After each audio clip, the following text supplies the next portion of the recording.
Okay, maraming salamat, Brother Rasya. At sa gabing ito ay isang kaluguran na karoon tayo ng kondisyon dito sa paksa na ito. At muli ang inyong kapatid, Brother Bal ng End Time.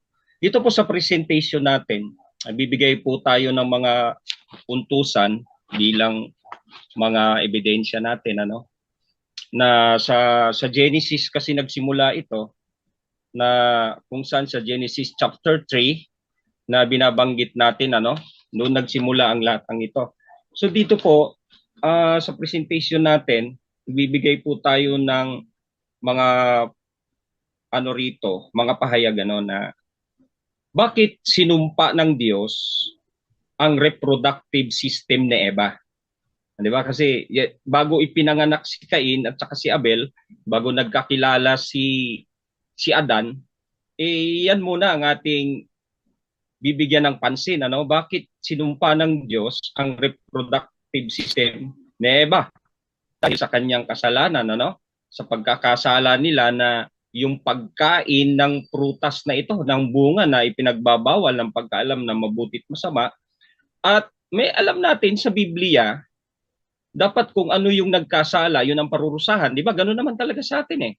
Pag sa batas, kung ano yung nagkasala, ano yung pinagkasala mo, doon ka dapat parusahan. Kasi sa batas, mayroong tinatawag na yung parang mata sa mata, di ba? Ngipin sa ngipin. O kung ano yung kaparusahan, yun talaga. So dito, napansin natin na hindi po yung digestive system ang isinumpa o pinaparusahan na magkakaroon siya ng kahirapan, si Eva, kundi yung kanyang reproductive, yung kanyang sistema ng panganganak. Ayan, isa yan sa mga tinitignan natin dyan. Kaya dito nakita natin na nasangkot yon sa kasalanang ginawa ni Eva.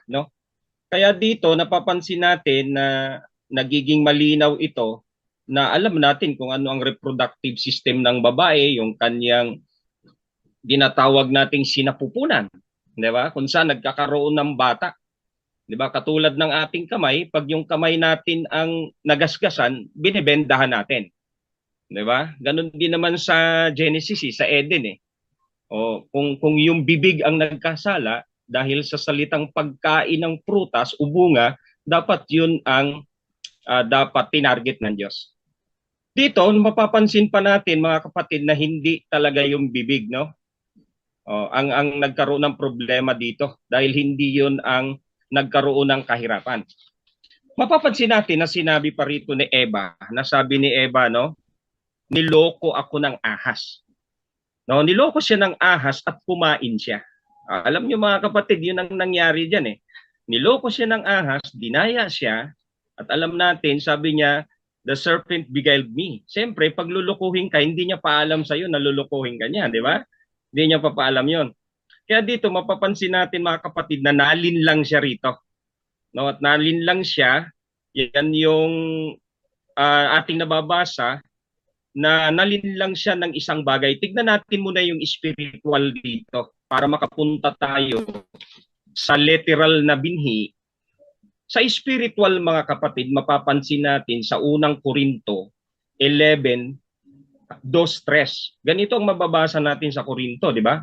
Binabanggit ni Apostol Pablo doon na sabi niya, ako'y naninibugho sa inyo na may makadiyos na paninubugho. Ibig sabihin, pagsiselos.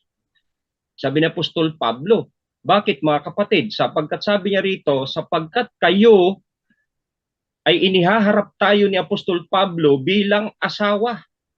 Ihaharap tayo bilang asawa kay Kristo. Spiritual to. Ibig sabihin, kung ang spiritual, mananatili kang birhen sa spiritual para kay Kristo. Pag ibinaba natin sa literal, meron palang nawala rin kay Eva. Di ba? Kasi actual naman talaga, hindi naman lalabas si Cain, hindi lalabas si Abel kung wala talagang actual na talik. Kaya pag nakita natin sa spiritual, bakit sinasabi ni Paul na kailangang manatiling birhen ang iglesia rito o yung mga believer sa spiritual na huwag kang mapasukan, huwag kang magalaw ng ibang lalaki o huwag kang wag malagyan ng ibang binhi ang sinapupunan mo. Dapat manatili kang berhen. Ba yun ang sinasabi ni Apostol Paul dito? Na sinasabi niya na maging malinis ka. Pag ang isang babae malinis yan, o kaya may asawa talaga siya, hindi pwedeng papasukin ng ibang binhi yung sinapupunan niya. Hindi siya pwedeng magpagalaw sa iba. 'Di ba? Kasi yun ang literal eh. Ang literal niyan, kung malinis kang babae na nanatili ka na tapat sa husband mo, walang ibang binhi na papasok sa sinapupunan mo. Kaya itinaas ni Paul sa spiritual eh. Kaya ang sabi rito ni Paul, na maiharap kita bilang isang malinis na birhen kay Kristo. Ngunit natatakot ako baka sa anumang paraan kung paanong dinaya ng ahas si Eva. Tignan nyo, ibinaba ni Paul doon kay Eva sa Eden. Ang sabi ni Paul, kung paanong dinaya ng serpent si Eva. Di ba? So nakita natin yung spiritual at saka yung actual na kaganapan, yung literal, ay talagang pwedeng magtali ito. Kasi babae si Eva eh.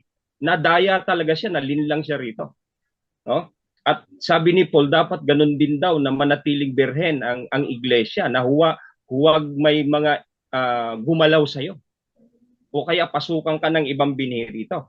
Kaya ang sabi niya, ngunit natatakot ako na baka sa anumang paraan kung paanong dinaya ng si Eva sa pamamagitan ng kanyang katusuhan ay masira ang inyong pag-iisip mula sa kasimplihan kay Kristo. O yan, nakita natin mga kapatid yung statement ni Apostol Pablo. Kaya dito, makikita pa rin natin mga kapatid na yan talaga ang punto ko dyan, punto por punto ko dyan, na hindi talaga anak ni Adan si Cain dito. No? Kaya dito, mapapansin natin na si Cain, nagdala siya ng mga bungang handog, mga prutas sa kanyang pagtatanim, pero tinanggihan Last ng 3 Diyos, minutes. hindi siya nagdapat doon.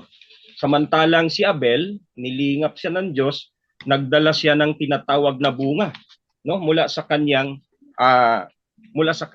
pinagpagalan. Kaya dito may mapapansin tayo ng mga iba-ibang bunga, no? Iba-ibang bunga na makikita natin na katulad ni Abel, nagdala rin siya ng panganay doon sa pinagpagalan niya sa pag-aalaga at nilingap ng Diyos yon kasi related sa blood yon, no? Kaya dito mapapansin po natin na nung naipanganak si Cain mapapansin natin iba ugali niya, no? Meron siyang ugali o nature, at meron siyang nature ng pagpatay at kasinungalingan na nagkaroon siya ng marahas na ugali. Bakit? Pinatay niya ang kanyang kapatid dito.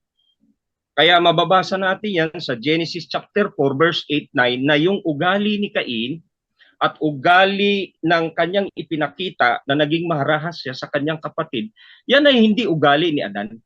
Kasi kung ugali lang naman ang pag-uusapan natin, hindi naman mamamatay tao si Adan, di ba? Si Adan ay hindi naman wala siyang ganung nature, no? Walang ganung nature si Adan kung mapapansin natin mga kapatid, no? At dito mapapansin natin saan kinuha ni Cain yung ganung ugali na naging marahas, pumapatay siya, maliban doon sa sinabi ng Panginoong Hesukristo sa John 8:44 na sabi niya, kayo sa ama ninyong dyablo. Ibig sabihin, nakita ni Kristo yung ganun ding nature, yung ganun ding ugali, no? Na meron din si Cain na siya ay nagsinungaling din sa Garden of Eden. So diyan nakikita natin mga kapatid yung mga bagay na yan na sinasabi natin na related din sa sinabi ni Paul na dapat manatili tayong berhen. Kasi kapag ikaw ay believer, nagpapasok ka ng ibang binhi sa spiritual womb mo, hindi ka na magiging berhen doon. Katulad din ni tawag nito. Katulad din ni ng iglesia o literal man na hindi dapat pasukin. Kaya ito pa ang punto natin dito. No? Na nais natin iitindig ito. Dito sa James 3:12, binabanggit dito sa James 3:12, no? Kaya sabi ko, hindi anak ni Adan si Cain eh. Bakit natin sinabi? Kasi sabi sa James 3:12, Hindi gaya ni Cain na siya ay sama-sama. Bakit sinabi ito ni Apostol James na si Cain daw ay Time. mula sama-sama? Tapos na ba, Rasya? Yes, bro. Okay, sige.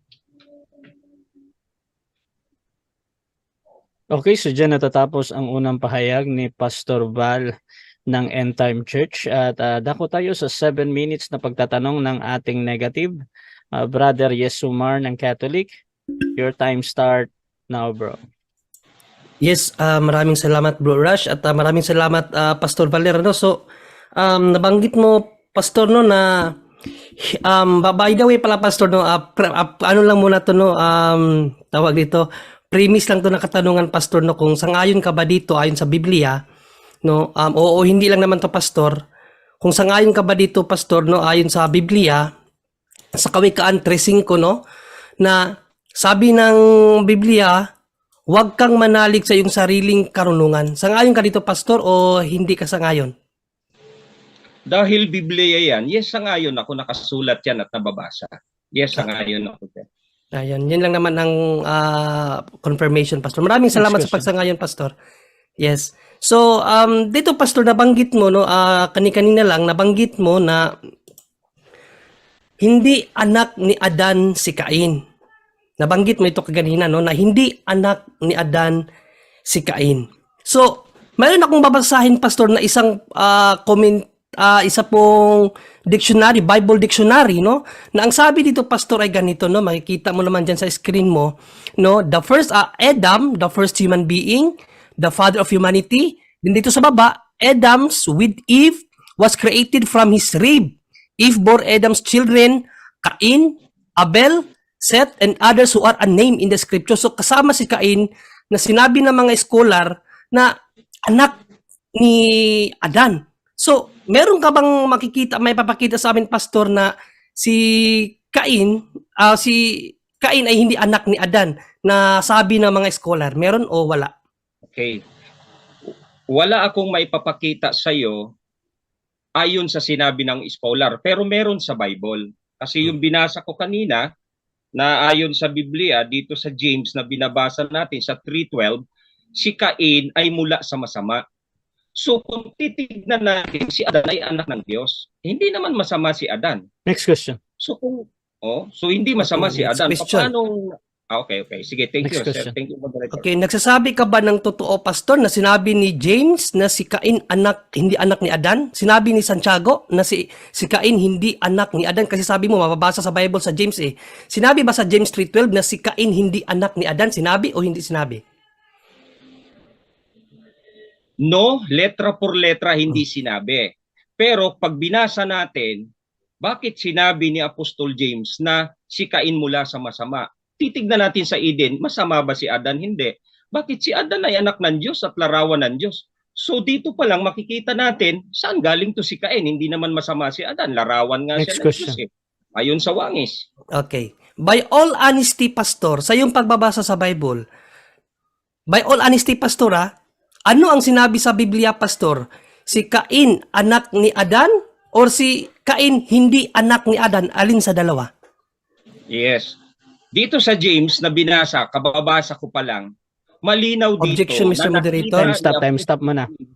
Na hindi talaga anak time ni stop Adan. Muna, Pastor. Si Pastor, time stop muna. Objection muna tayo. Dito tayo sa negative. Ano yung objection mo, bro? Yes, categorical po ang question, Mr. Moderator, no? By all honesty, o with all honesty, no, ni Pastor sa pagbabasa niya ng Bible, ano talaga ang mababasa sa Biblia? Si Cain hindi anak ni Adan or si Adan anak ni Adin? Which is which? Okay, so close-ended question to, Pastor. Ano ngayon ulit yung pagpipilian, bro? Sa Bible, ano ba talaga ang sinabi ng Bible? Yan bang Cain na yan anak ni Adan or si Cain hindi anak ni Adan? Any kind version of Bible, ano ang sinabi sa Bible? Anak ni Adan o hindi anak ni Adan? Si Pastor Val, pipili ka na, Pastor Val, or magka-counter object ka muna? Pwede ko naman kasi sagutin yung sinasabi niya. Oo. Pwede ko sagutin. Okay. So, Pastor Val, Anong gagawin mo, Pastor Bal? Sasagot ka doon sa categorical na anak ba talaga ni Cain or hindi anak ni Cain? Or doon ka sa 10 seconds na paliwanag agad? Oo.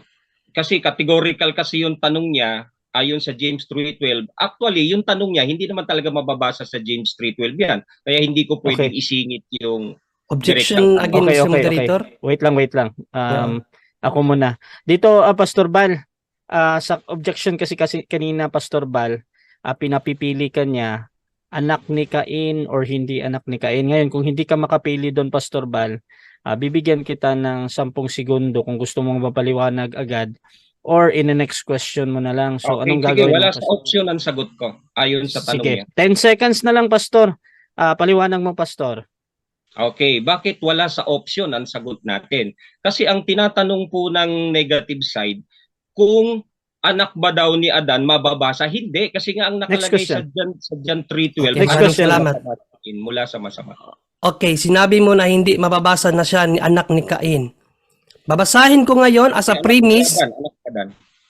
Kaya nga babasahin ko kasi sabi mo kasi hindi siya anak ni, hindi mababasa na siya anak ni Adan. So babasahin ko ngayon as a premise. Tapos itatanong ko sa iyo kung totoo ba yung sinabi mo na hindi mababasa. Na ito babasahin natin ngayon dito ang sabi sa Bible, no? Common English Bible to. Adam and Eve had a son. Then Eve said, I'll name him Cain. So, sabi mo ganina hindi yan mababasa sa Bible. Sino ang nagsasabi ngayon ng totoo? Ikaw na hindi mababasa? O ang Biblia na nagsabi nabasa na si Cain pala ay anak ni Adan at ni Eva? Sasagot na ba ako, moderator? Sagot, proceed.